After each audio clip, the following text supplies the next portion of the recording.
They say every small town has that one person who thinks they run it. In Maple Ridge, that person was Dana Holloway. Sharp tongue, pearl necklace, and a clipboard full of rules she made up as she went.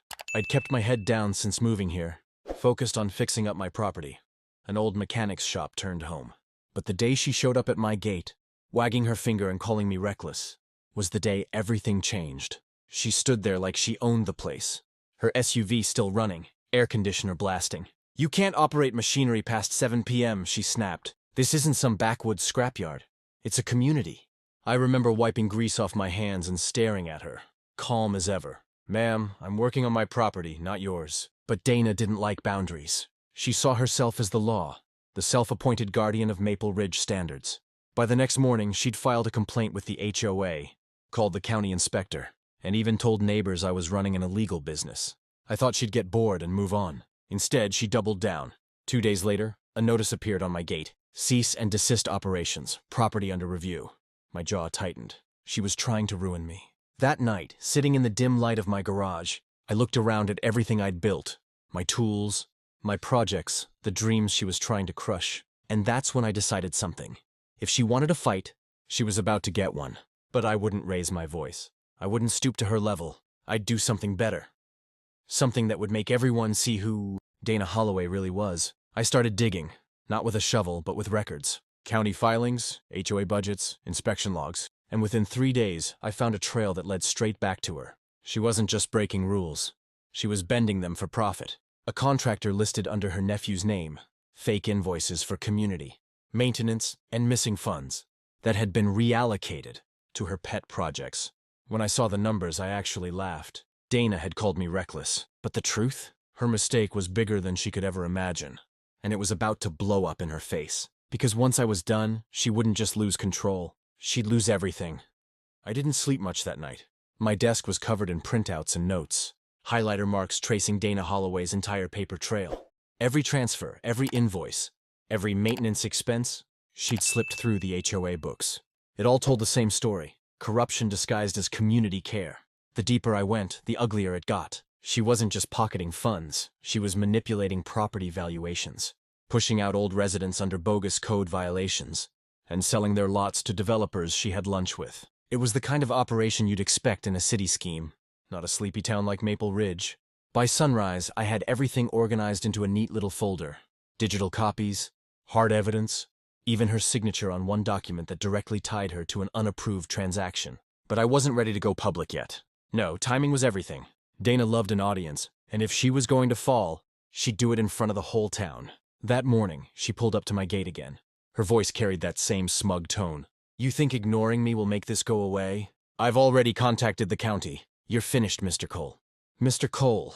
That's what she called me when she wanted to sound superior. I just smiled. "Careful, Dana. Words have a funny way of coming back around." She scoffed, clearly not catching the warning.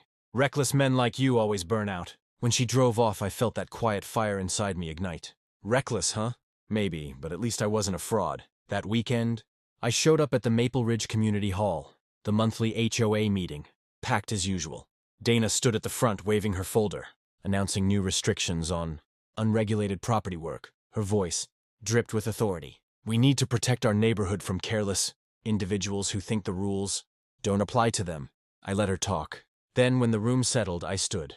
"Speaking of rules," I said, holding up my own folder, "maybe we should discuss where our HOA dues are actually going." The room went still. Dana's smile twitched. "Excuse me?" I walked to the front table, placed a stack of printed invoices in front of her, and met her eyes. "You might want to explain why this $18,000 check was written to your nephew's construction company, or why the same company billed us for park repairs that never happened." Her face drained of color. A murmur swept through the room. That was the first time I saw Dana lose control. And trust me, it wouldn't be the last.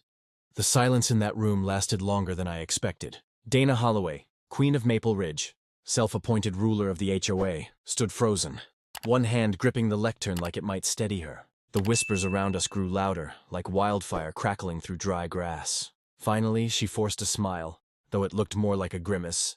"Mr. Cole, that's quite an accusation. I don't know where you got—" I slid another sheet across the table. "Public records," I said flatly. "You can check the county website." I just connected the dots. Her eyes darted to the papers, then to the crowd. Faces she'd once commanded now looked Doubtful. Some even looked angry. "This meeting is adjourned," she snapped. "We'll discuss this privately." But it was too late. Once doubt takes root, it spreads fast. As I walked out of the hall, I could feel the shift in the air. The same. People who used to nod politely at me now whispered thank you under their breath. They'd suspected something was off for months, but no one had dared to challenge Dana, until now. That night, my phone didn't stop buzzing. Neighbors called, texted, sent screenshots of old transactions they'd questioned before. One even mentioned seeing Dana's nephew's truck parked behind the maintenance shed late at night. By morning, the whole town was buzzing. Dana tried damage control, posting a statement on the HOA website about misinterpretations and procedural misunderstandings. But her tone had changed. The Queen had cracks in her crown, and everyone could see them. Still, I knew better than to celebrate early. People like Dana don't back down. They strike back. Sure enough, 2 days later, I came home to find a bright red notice nailed to my gate. Unauthorized construction detected. Violations pending review. Signed, of course, by Dana Holloway. I laughed, but it wasn't funny. She was doubling down, using what little power she had left to make my life miserable. So I decided to give her one last push. I sent an anonymous envelope to the Maple Ridge Gazette, containing every document, every signature, every piece of proof. And just to make sure they paid attention, I included one line on top. "The HOA president is funding her own empire, with your money." The moment that envelope left my hands, I knew there was no turning back. And when the story hit front page 3 days later, the whole town exploded. Dana Holloway wasn't just the rule enforcer anymore. She was the scandal everyone couldn't stop talking about. The Maple Ridge Gazette hit every doorstep at dawn. Front page, bold headline. Dana's photo plastered beside the words, "HOA president under investigation for fraud and misuse of funds." By 9 a.m., the town was unrecognizable. Coffee shops were packed with whispers. Facebook groups lit up like fireworks. Every post, every comment circled back to Dana. She always acted too perfect. I knew something was off with those maintenance fees. Guess our queen finally lost her crown. Meanwhile, I sat on my porch with a cup of coffee, watching the storm I'd unleashed ripple through Maple Ridge. For the first time in months, it was quiet. No SUV pulling up to complain, no letters taped to my gate. Just silence. But Dana wasn't the kind of person to go down easy. By noon, she held a press conference outside the HOA office, standing in front of local news cameras, trying to spin her narrative. "This is all a misunderstanding," she said, voice trembling slightly. "These accusations are baseless and clearly meant to tarnish my reputation." I watched it live. The reporter cut her off mid-speech with a simple question. "Ma'am, is your nephew Jared Holloway the registered owner of Holloway Construction?" The look on her face was priceless, frozen between fear and fury. "That's irrelevant," she stammered. The reporter smiled. "Because public records show over $42,000 in payments from HOA accounts to his business in the last 18 months. Care to explain that?" She walked off the stage. No more statements. No more power. That afternoon, I took a drive through town. People waved. Strangers nodded. Even the sheriff gave me a half smile when I passed the station. Word travels fast in a small town, especially when justice finally shows its face. But victory, I've learned, never comes clean. That evening, I noticed a car idling across the road from my property. Same model Dana drove, but this one had tinted windows. It stayed there for a long time. Engine running. Lights off, before pulling away into the dark. A warning? Maybe, but it didn't matter. The truth was out, and she was bleeding credibility fast.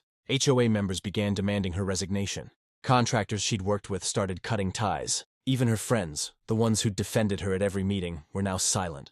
Still, deep down, I knew Dana wouldn't just fade away. She was too proud, too angry, and people like her don't disappear quietly. They come back swinging. For a few days, Maple Ridge was all mine. Peaceful mornings, quiet nights. Not a single soul telling me how to live on my own land. The town's attention was fixed on Dana, and I thought maybe, just maybe, it was over. Then the lights went out. It was a Thursday night around 10 p.m. I was working in my garage, sorting parts for a restoration job, when everything went black. The hum of machines, the flicker of bulbs, even the refrigerator in the corner, all dead. I grabbed a flashlight and stepped outside. The whole street was dark, except one house. Dana Holloway's mansion up the hill still glowed like a Christmas tree. Coincidence? Not in Maple Ridge. By morning, my mailbox was stuffed, not with bills, but with anonymous complaints, noise violations, unregistered business, activity, even a false report about hazardous waste storage. All of them filed within hours of each other. All of them signed anonymous. I didn't need a handwriting expert to know who was behind it. But Dana was clever this time. No direct fingerprints, no emails from her account. Just whispers, false reports, and pressure. She was trying to bury me under bureaucracy, death by paperwork. Still, I stayed calm. Because unlike her, I didn't panic when the lights went out. I adapted. I fixed the power myself that night, rewiring what some unknown individual had cut near my junction box. Then, instead of fighting her head-on, I decided to play her game.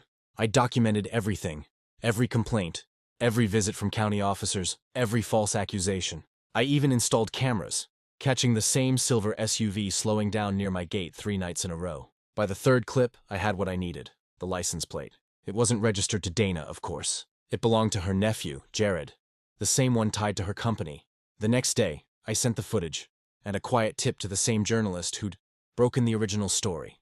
By Sunday morning, the Gazette's front page read, "Corruption deepens, Holloway nephew caught in possible retaliation scandal." That headline hit harder than I expected. This time Dana didn't appear on camera. She didn't hold a press conference or post a statement. She just vanished. No HOA meetings, no calls, nothing. But I knew she wasn't gone. People like her don't run, they regroup. And if I'd learned one thing by now, it was that the calm before a storm in Maple Ridge never lasted long. The first sign of her comeback wasn't a letter, a knock, or a phone call. It was smoke. It was early Saturday morning when I caught the smell. Burning plastic, sharp and heavy in the cold air. I stepped out onto the porch and saw a dark column rising beyond the tree line, right where my storage shed stood. I ran. The closer I got, the thicker it became. My shed engulfed in flames. The tin roof popping with heat, tools melting. Years of work gone in a wave of orange light. The fire department showed up fast. They did their job, but the shed was a total loss. No one got hurt, but something inside me changed watching those embers crackle. The chief patted my shoulder. "Faulty wiring, maybe?" "No," I said quietly. "That was no accident." Because as the flames died, I noticed something the chief didn't.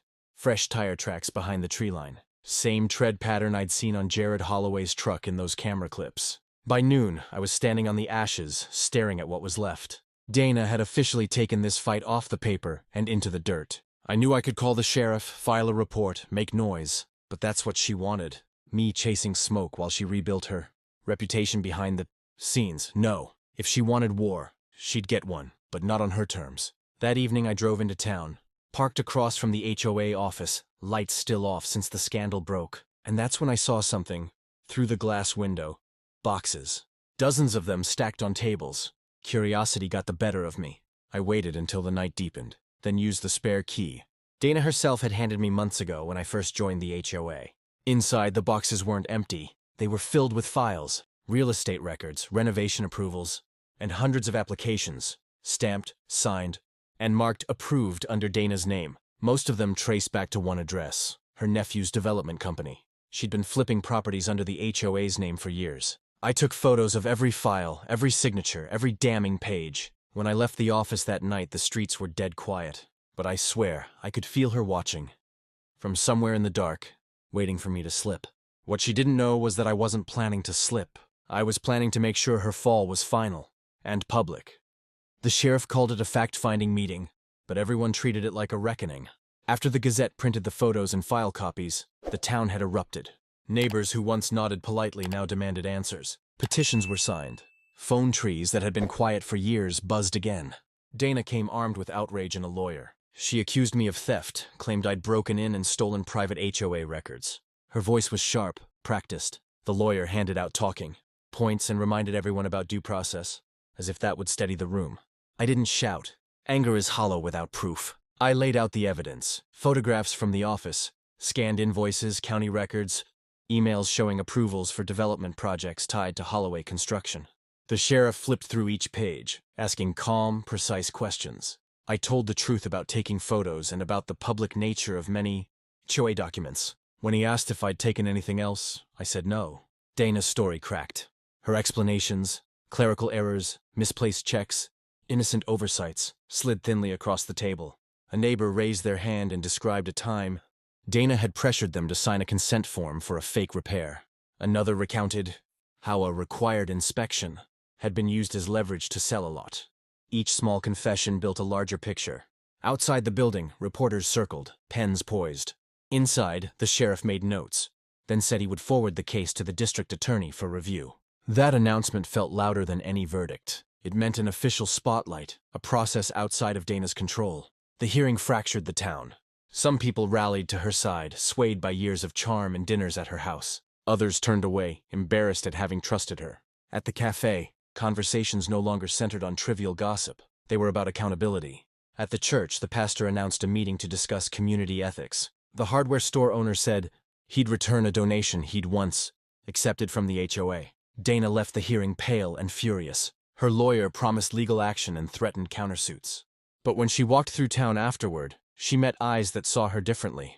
Where there had been deference, there was now caution. Where there had been blind trust, skepticism had taken root. I felt the weight of what I'd done, not the vindictive thrill, but the responsibility. Exposing someone means you also must face the fallout for the whole town. Some friends would be lost. Some allies would be emboldened. But truth has a way of rearranging things that deceit keeps safe. As I drove home, the sun dipped low. Maple Ridge was changing. The battle ahead would demand more than courage. It would demand careful truth, grit, and patience. The next few weeks felt like watching a storm slowly pull a house apart. One shingle, one board, one nail at a time. Dana Holloway's empire wasn't crashing in one blow. It was crumbling in silence. The sheriff's office launched a full audit of the HOA. They froze the accounts, suspended all new regulations, and issued a request for financial disclosure. For the first time in years, Dana wasn't signing papers. She was answering questions, and the whole town was watching. Everywhere I went, I heard pieces of the fallout. At the diner, someone whispered she had 2 sets of ledgers. At the gas station, the nephews skipped town. By the time the Gazette published their next issue, the headline said it all. Holloway, under investigation for embezzlement and abuse of office. The story named dates, amounts, and schemes. It wasn't rumor anymore. It was fact. But Dana didn't just fade away quietly. Oh no, she fought dirty to the end. One night, I found my mailbox ripped clean off its post. The same week, the HOA's old website, long defunct, suddenly came back online, full of fake statements about me. Claims that I had manipulated residents, doctored documents, and bullied Dana out of office. It was desperate, transparent, and yet, in a small town, rumor spreads faster than reason. I started getting side glances. Again at the grocery store, whispers, doubts, people who once thanked me now avoided eye contact. That's how Dana operated. She'd plant enough poison to make everyone question what they believed. I could have gone to the sheriff, could have demanded another statement or filed for harassment, but I didn't. Instead, I built something Dana couldn't touch. Truth in the open. I gathered every document, every file, every email, and uploaded them publicly. A full archive. Transparent, time-stamped, verified. I posted one message to the town's community board. If you think I lied, see for yourself. Nothing to hide. It spread like wildfire. Within hours, hundreds of people were clicking through the files. By morning, the sheriff's office received so many calls of support that they had to issue a statement, confirming the data was authentic. And just like that, the tide turned again. Dana's lies collapsed under the weight of her own reputation. By the end of that week, the county issued an arrest warrant for her nephew and listed Dana Holloway as a person of interest. The Queen of Maple Ridge wasn't just losing her throne anymore. She was watching it burn. And this time she couldn't blame anyone else. For the first time since I moved to Maple Ridge, Dana Holloway was quiet. No SUV in the street, no complaints on my gate, no gossip in the grocery line. Just silence, the kind that felt heavier than noise. Word around town said she'd been staying indoors, blinds drawn, avoiding reporters. Her nephew was picked up 2 counties over, caught trying to withdraw cash from a dormant HOA account. The sheriff's department called it ongoing fraud recovery. The rest of us called it karma. Still, I didn't celebrate. I knew silence wasn't peace. Not with her. It was plotting. That Monday, I got an envelope. No return address. Inside was a single page. Printed, not handwritten. Just one line in bold. You've taken enough from me. Now it's my turn. No signature, no threats, no proof. But I didn't need a signature. I could feel the venom behind it. By that evening, my phone started blowing up. A rumor was circulating online that I'd been the one behind the missing HOA funds all along. Someone had created fake screenshots of emails, showing me approving transactions under Dana's name. It was a desperate play, but a clever one. The posts spread fast. Old wounds reopened. A few people even messaged me directly, demanding answers. Instead of reacting, I played it calm, like I always had. I invited the sheriff to my property, handed over my devices, my emails, everything. If she wanted a public war, I'd fight it publicly. 3 days later, the sheriff cleared my name officially, statement and all. They traced the fake emails to an IP address in Dana's house. The Gazette ran one more headline: Holloway caught falsifying evidence in ongoing case. That was the nail in the coffin. But when they finally showed up to arrest her, she was gone. Packed up, disappeared overnight. Car missing, house emptied. The only thing she left behind was a shattered vase on her front porch, and a reputation in ashes. Maple Ridge felt different after that. Lighter, maybe, but also wary. Like the town had seen too much truth to ever trust easily again. People thanked me quietly, in their own ways. A wave at the post office. A free coffee at the diner. A nod from the sheriff. It wasn't fame, and I didn't want it to be. But every night, as the sun dipped behind the ridge, I couldn't shake the thought that Dana wasn't gone for good. Because people like her don't vanish forever. They wait. For almost 2 months, Maple Ridge went quiet. The lawsuits stalled, the meetings stopped, and for the first time in what felt like years, the HOA office stood empty, its glass door taped shut with a pending reorganization notice. I got back to work. My garage hummed again. Engines, tools, life returning to normal. The air smelled like oil and metal instead of smoke and tension. I thought maybe the nightmare had finally burned itself out. Then the envelopes started coming. The first one looked ordinary. A manila packet with my name written neatly across the front. No return address. Inside was a photo. My property, taken from the tree line at night. My truck, my front porch, my window light glowing. No note, no explanation. The next one came 2 days later.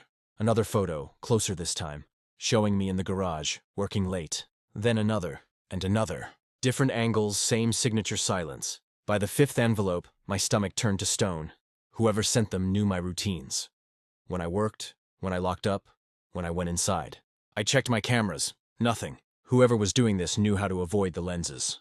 That night, I sat on my porch, shotgun across my lap, lights off, waiting. The air was still, humid, heavy with the kind of silence that warns you something's watching.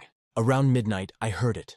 The faint crunch of gravel at the edge of my property. Slow, deliberate. I didn't move. I just listened. Then headlights flashed once in the distance and disappeared. The next morning, a single photo was taped to my gate. Not mailed this time, delivered by hand. It was a picture of me sitting on that porch the night before, shotgun in hand. Scrawled across the bottom in black marker, "Reckless suits you." My blood ran cold. I turned the photo over. Nothing. But the ink was fresh. Whoever left it had been here just hours ago. I drove straight to the sheriff's office. He looked at the photos, brows furrowed. "You think she's back?" I didn't answer. I didn't need to. We both knew Dana Holloway wasn't the type to disappear quietly. The sheriff sighed. "We'll keep patrol cars around for a few days." But I knew patrols wouldn't stop her. Not now. Because Dana wasn't after power anymore. She was after me. I didn't sleep that night. Every sound outside felt sharper, every shadow deeper. Even the wind scraping through the oak trees sounded like footsteps. Dana had vanished from Maple Ridge, but the ghost of her obsession hadn't. By morning, I'd checked the perimeter twice. The tire tracks near my gate matched the same tread I'd seen months ago, Jared's truck. But Jared was still in custody, which meant someone else had his keys. I installed new cameras, better ones. Infrared, motion sensitive, streaming straight to my phone. I even set up a sensor alarm near the edge of my property. The spot where that photo had clearly been taken. For a few days, nothing. Then on Thursday night, the alarm went off. I grabbed my flashlight and ran out, heart pounding, shotgun slung behind me. The field beyond the fence was empty at first glance. Until I spotted something glinting in the dirt. A phone, cheap burner model. When I picked it up, the screen lit up with one new message. "You ruined my life. Now I'll ruin yours." No name, no number history. Just that one text. The sheriff ran it the next day. Prepaid, untraceable. "Could be anyone," he said. But his tone said otherwise. We both knew who it wasn't. Over the next week, strange things started happening. Mail vanished from my box before I could grab it. My dog, Old Rusty, started barking at the woods every night, hackles raised. Then one morning, I found my back gate wide open, latch broken clean off. That same evening, I heard a sound in my garage. Faint, metallic. I moved quietly, weapon ready. But when I opened the door, nothing. Only the faint smell of perfume, familiar, sharp, floral. Dana's brand. That's when I realized this wasn't just intimidation. She was here. I went to the sheriff again, this time less calm. He promised to post extra patrols and keep an eye out. But his eyes said what? I already knew. There wasn't enough evidence. She was too careful. So I stopped waiting for help. I built my own traps. Motion lights along the property line, steel wire sensors, even a backup generator rigged to alert me if power was cut again. If Dana wanted to play this game, She was going to find out that I wasn't the same man she called reckless months ago. This time I wasn't reacting. I was preparing. For a week, nothing happened. The air went still again, the nights quieter than they should have been. The sensors didn't trip. The cameras caught nothing but wind-blown leaves. It almost felt normal, almost. Then one night, I was working in the garage. The same way. I had the first time Dana ever called me reckless, when the radio on my workbench crackled to life. I hadn't turned it on. It was an old CB unit, left over from my mechanic days. Usually silent unless truckers passed through. But that night, a voice cut through the static. Low, distorted. "Still think you won?" My blood turned to ice. I reached for the dial, but before I could answer, the voice came again, softer this time, mocking. "You took everything from me. I'm just returning the favor." Then silence. I checked the frequency, the channel, everything. No signal trace. Nothing recorded. But as I sat there, my phone pinged. A motion alert. One of the cameras near the tree line had picked something up. I opened the feed. For a split second, I saw movement. A figure just outside the light wearing a hood. Then static. The feed cut out. I ran outside. The night swallowed me whole. Nothing but the faint chirp of crickets and the smell of pine. I swept the beam of my flashlight across the yard. Empty. Then I saw it, carved into the wood of my fence. 4 words burned in with precision. "You should have stayed quiet." That was enough for the sheriff to finally take it seriously. He called in the state police to review the footage and the recordings. They set up surveillance on the road, but days passed and nothing else happened. No figure, no voice, no signs of life. It was as if the ghost had vanished again. Still, the damage was done. I stopped sleeping. Every sound made me twitch. The quiet hum of the fridge felt like a warning. Even the creak of my own floorboards made me reach for the shotgun. It wasn't fear of her anymore. It was the waiting. The knowledge that she was somewhere out there. Watching, planning, calculating. I started keeping a journal. Every sound, every detail, every change around my property. Because if Dana was trying to push me to lose my mind, she was going to have to try harder. And if she came back again, this time I'd be ready to meet her in the dark. The sheriff's patrol car rolled by twice a day after the fence incident. But I knew it was more for show than safety. Maple Ridge had short memories. The scandal had become old news. Something to whisper about over coffee. Not fear in the dark, but I hadn't forgotten. Every night I scanned my perimeter cameras, every angle, every flicker. Then one night, the system picked up something. Movement near the old access road that cut behind my property. I rewound the footage, expecting the usual deer or stray dog. It wasn't. The frame showed a woman walking along the dirt track. Head covered, moving slowly but deliberately. The night vision blurred her face, but the posture, the way she turned her head slightly toward the lens, it was unmistakable. Dana Holloway. I paused the feed, zoomed in. Her hand brushed against something, the mailbox of a vacant property. When she pulled it back, it looked like she was placing an envelope inside. By the time I got there, she was gone. But the envelope was real. Inside was a single photograph. My house again. This time taken from across the ridge, miles away. Written on the back, in the same looping handwriting she'd used in every HOA notice she ever sent. "I'm home." I didn't call the sheriff right away. I wanted proof, not another could-be-her report. So I checked every camera, every log, every entry. Nothing else caught her. It was like she'd walked through the dark just to deliver. A message and vanish again. The next day, I drove to the county records office. I needed to know where she could be hiding. Her house had been repossessed. Her nephew's business shut down. But there was one lead, a small cabin up near Ridge Hollow, registered under an alias, D. Harlan, same initials. Bought 2 months ago, cash deal. I didn't tell anyone. Not the sheriff, not the Gazette, no one. That evening, I loaded the truck with a flashlight, my camera, and a printed map.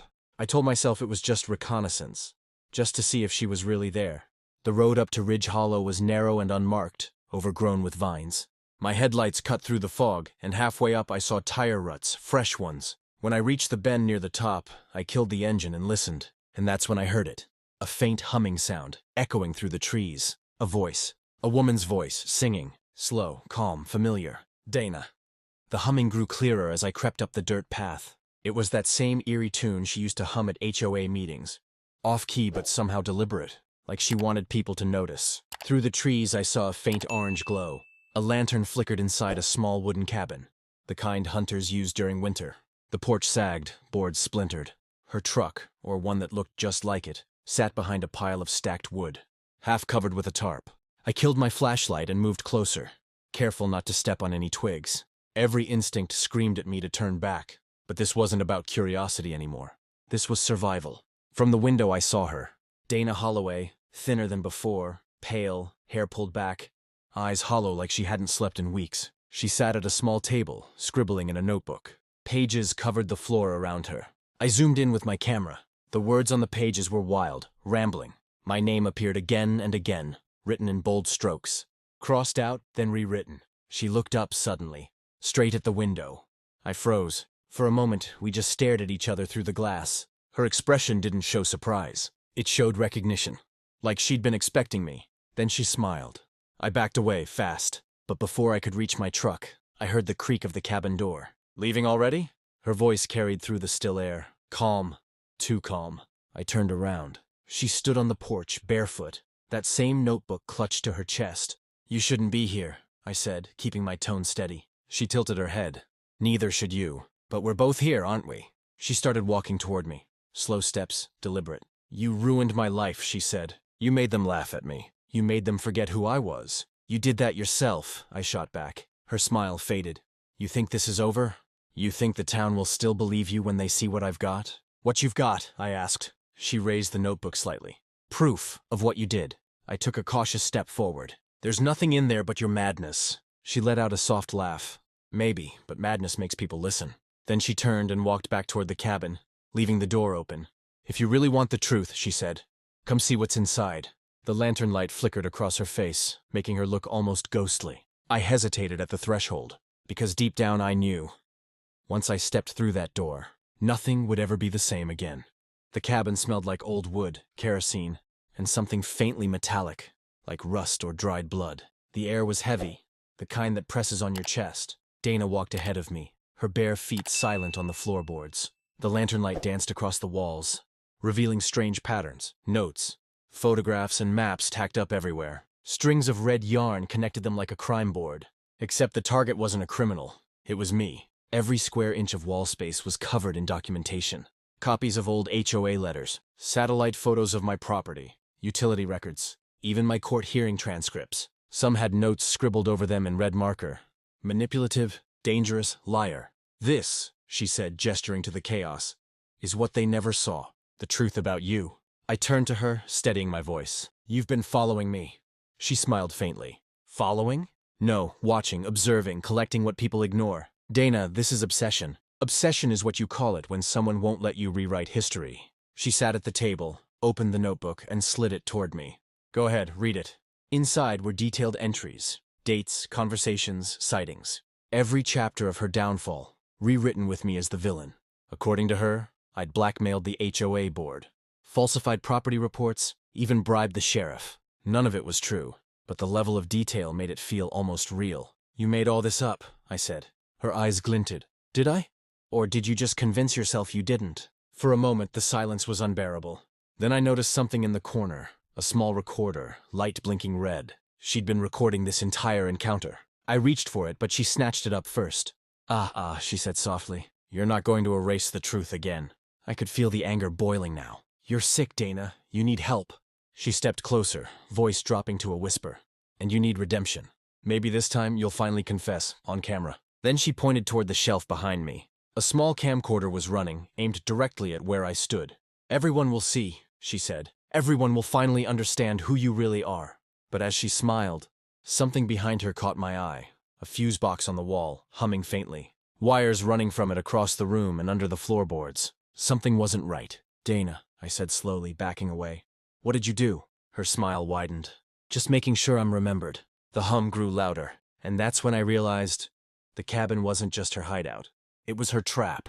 The humming grew louder, a deep electric vibration under the floorboards. My instincts screamed, "Get out now." "Dana," I said carefully, my eyes fixed on the fuse box. "What did you hook up?" She tilted her head, that eerie calm still painted across her face. "Oh, don't look so nervous. You always said I was dramatic." I took a slow step back. "You wired something under here, didn't you?" Her smile faltered. "You called me reckless, remember? Maybe I just wanted to live up to the name." I lunged toward the fuse box. She screamed, rushing to block me, but I shoved past her, ripping the cover open. What I saw made my stomach drop. A makeshift circuit rigged to propane tanks, wiring that snaked into the floor. "Dana, this isn't just crazy. This is suicide." She stood in the middle of the room now, clutching the recorder. "No," she said softly. "It's justice." I didn't think. I grabbed her by the arm and yanked her toward the door, but she twisted free, hitting the wall hard. The recorder clattered to the floor. You think you can drag me out like one of your broken projects? She spat. I built this moment. I own it! The circuit box sparked. I dove for her again, this time grabbing her shoulders and hauling her through the doorway. She screamed, kicking, clawing, trying to go back in.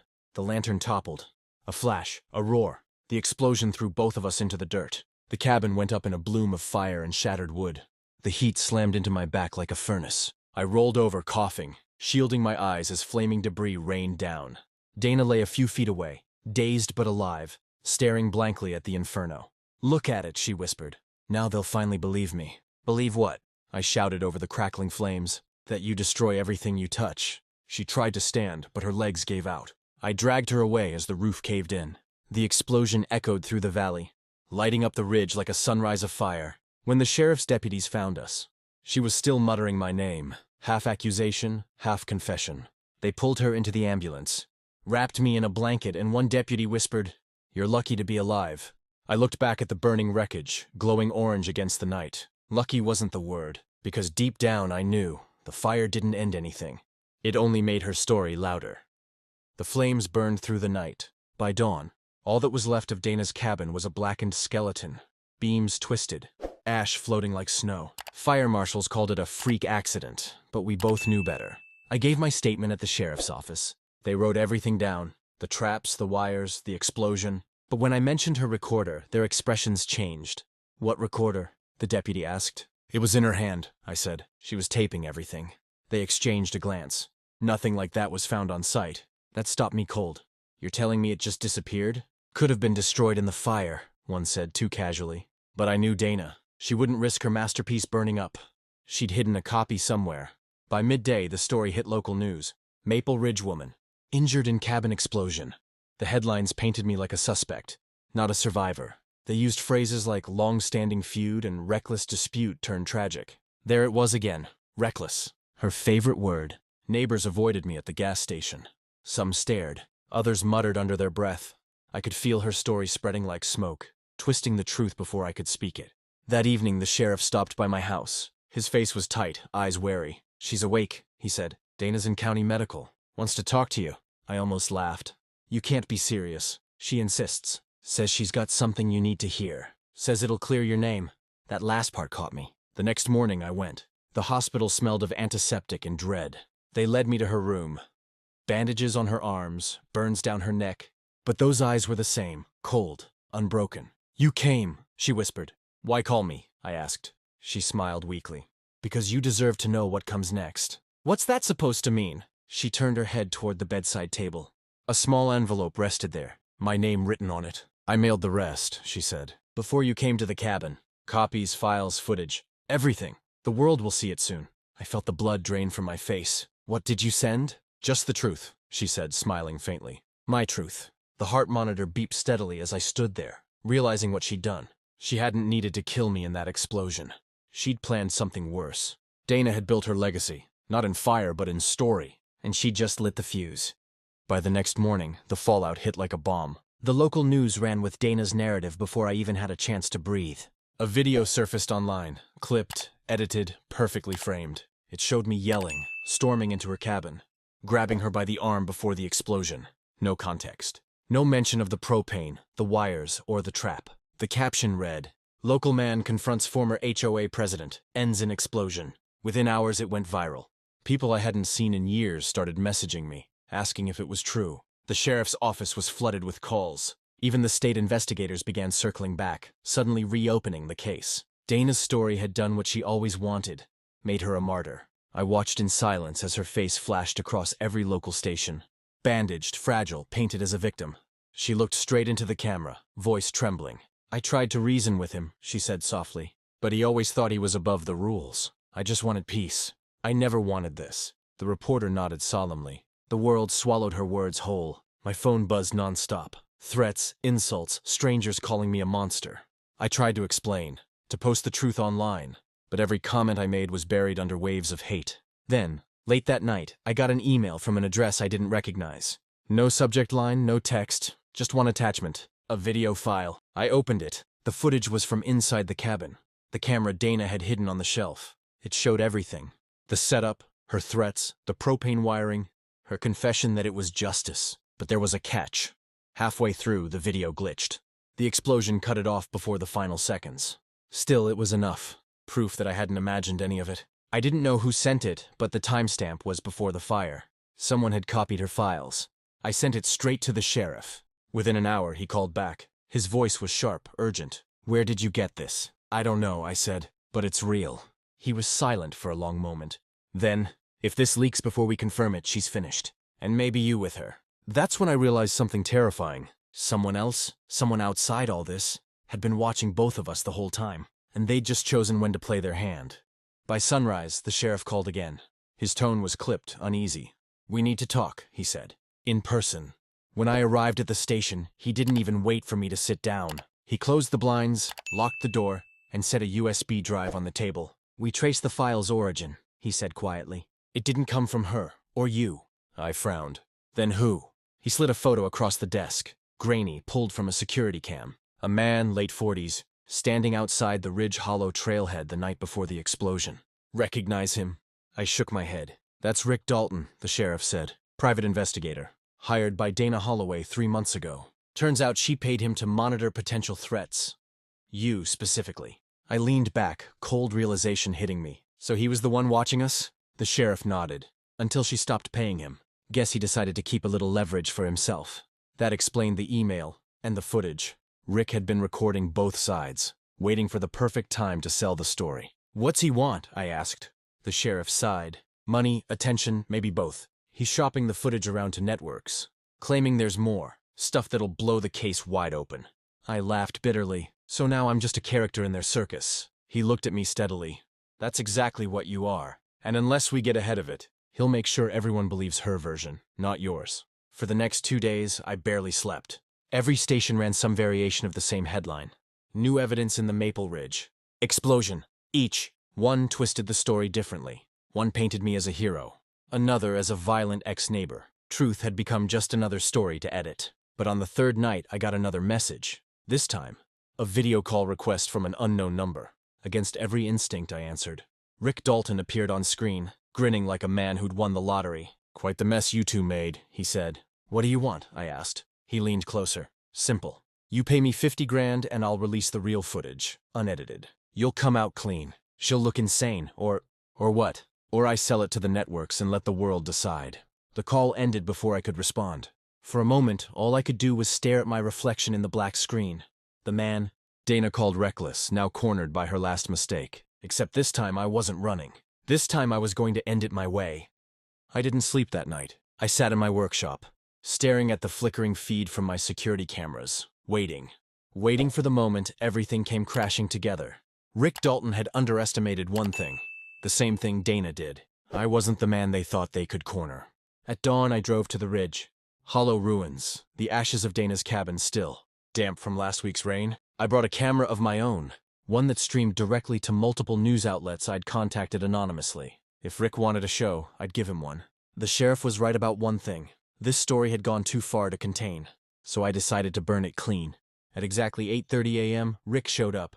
Black SUV, smirk intact, holding a manila folder. "Didn't think you'd come alone," he said. "Didn't think you'd be this stupid," I replied. He laughed. 50 grand. That's cheap, considering what I could make off this. "Go ahead," I said, voice steady. "But before you do, maybe watch this." I pulled out my phone and hit play. It was the uncut footage, the one he thought only he had. The camera Dana hid had another feed, one she'd unknowingly backed up to her. Cloud before the explosion. The sheriff found it that morning and sent it to me privately. On screen, Dana's voice echoed clear. I wired it myself. "If he dies, he deserves it." Rick's grin disappeared. "That's not possible," he muttered. "Oh, it's more than possible. It's live right now, streaming everywhere." His eyes widened. "You—" I cut him off. "You tried to profit off her madness. She tried to bury me in it. But now the truth belongs to everyone." He lunged for the phone, but I stepped back. The sheriff's cruiser appeared behind him, lights flashing. Rick froze. "You recorded everything, Rick," the sheriff said as he got out, "including yourself making that little blackmail call. Enjoy your fame." They cuffed him without a fight. As they drove him away, I looked back toward the charred remains of the cabin. The morning breeze carried the faint smell of ash and pine. Dana's story unraveled on every channel by noon. The footage proved what she'd done. Sympathy turned to outrage. Reckless became the word they used for her now. A week later, I stood at the edge of my property, finally silent again. No more reporters. No more threats. Just quiet. I rebuilt the fence myself, every board nailed straight. And when I finished, I looked out across the ridge and said the words I'd been holding for months. Guess we finally learned who the real reckless one was. Then I walked inside and closed the gate for good.